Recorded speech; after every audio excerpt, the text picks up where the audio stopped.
Hello दोस्तों, स्वागत है आप लोगों का आज की इस वीडियो में। आज की इस वीडियो में हम जानने वाले हैं कक्षा 10 हिंदी का जो हमारा पेपर होने वाला है उसके सभी प्रश्नों के उत्तरों के बारे में। तो यहाँ पर बहुत सारे प्रश्न दिए गए हैं जो कि हमारी त्रैमासिक परीक्षा में आने वाले हैं। तो चलिए हम देख लेते हैं प्रश्न। तो हमारा पहला प्रश्न है, सूरदास भक्त हैं। तो जो हमारे सूरदास है वो कृष्ण के भक्त हैं। उपन्यास सम्राट प्रेमचंद्र को कहा जाता है। गीता में पर का अर्थ है, गीता में जो हमारा पर शब्द है उसका अर्थ क्या है? परमात्मा। समास के प्रकार, समास 6 प्रकार के होते हैं। गोपियाँ किसे बड़भागी कह रही हैं? कृष्ण को। माता पिता में समास, माता पिता में कौन सा समास है? द्वंद्व समास। ईश्वर पर विश्वास करने वाले को आस्तिक कहते हैं। यहाँ तक बहुविकल्पी प्रश्न थे। यहाँ से रिक्त स्थान चालू हो जाता है। यहाँ से रिक्त स्थानों के उत्तर हैं। प्रतिदिन में अव्ययी भाव समास है। काव्य में 2 भेद होते हैं। संधि 3 प्रकार की होती है। श्रृंगार रस का स्थायी भाव रति है। बिहारी की रचना बिहारी सतसई है। कामायनी जयशंकर प्रसाद सूरदास वात्सल्य स्वामी रामतीर्थ जापान गए थे।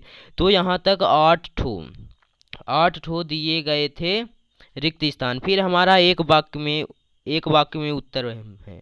तो चलिए हम इन्हें देख लेते हैं। तो पहला है हमारा, बिना विचारे कार्य करने से क्या होता है? पश्चाताप करना पड़ता है। सुजान सिंह देवगढ़ रियासत के दीवान थे। सहस्त्रबाहु कौन था? महिष्मती नगर के प्रतापी राजा थे। कहानी के तत्व 6 होते हैं। फिर हमारा, मानव को मानव किसने बनाया? तो ये बनाया था गुलाब ने। वर्णों का सार्थक समूह हमारा शब्द कहलाता है। नाटक किसका प्रतीक है? सम्मान। निंदा रस के लेखक हमारे कौन है? हरिशंकर परसाई। अगर और आप लोग इसका पीडीएफ पाना चाहते हैं तो आप लोग हमारे डिस्क्रिप्शन में ग्रुप का लिंक दिया गया है। आप लोग वहां से व्हाट्सएप ग्रुप में ज्वाइन हो सकते हैं या टेलीग्राम ग्रुप में ज्वाइन हो सकते हैं। तो यहाँ पर महत्वपूर्ण प्रश्न दिए गए हैं। ये प्रश्न बहुत ही महत्वपूर्ण है और हमारे त्रैमासिक परीक्षा में यही प्रश्न आने की संभावना बहुत अधिक है। यही प्रश्न पूछे जाएंगे। तो हमारा पहला है, रस क्या होता है? इसके कितने अंग होते हैं? पारस में कौन सा गुण पाया जाता है? तितलियों के रंग से कवि का क्या तात्पर्य है? सूरदास का हमें जीवन परिचय। सूरदास का जीवन परिचय बहुत ज़्यादा पूछा जाता है। आप लोगों को इसे अच्छे से तैयार कर लेना है। फिर है हमारा, गांधी जी ने कौन सा आश्रम स्थापित किया? राम वृक्ष बेनीपुरी का जीवन परिचय। सूरदास जी का जीवन परिचय और राम वृक्ष बेनीपुरी जी का जीवन परिचय आप लोगों को अच्छे से याद कर लेना है। फिर हमारा, छायावाद युग की विशेषताएं। छायावाद युग की विशेषताएं आप लोगों को याद करनी है। संधि और समास में अंतर, महाकाव्य और खंड काव्य में अंतर आप लोगों को याद करना है। अपने बड़े भाई की शादी के मित्र आमंत्रित पत्र। फिर है हमारा, अपने प्राचार्य को स्कूल फीस माफ का आवेदन पत्र हमें लिखना है। फिर है हमारा, आधुनिक काल के कवियों के नाम। आधुनिक काल के कवियों के नाम आपको लिखना है। फिर हमारा, दोहा की परिभाषा उदाहरण सहित लिखना है। फिर है हमारा, भक्तिकाल तथा रीतिकाल की 2 विशेषताएं हैं। भक्तिकाल और रीतिकाल की हमें 2 विशेषताएं लिखनी है। फिर है हमारा 15 नंबर, निबंध।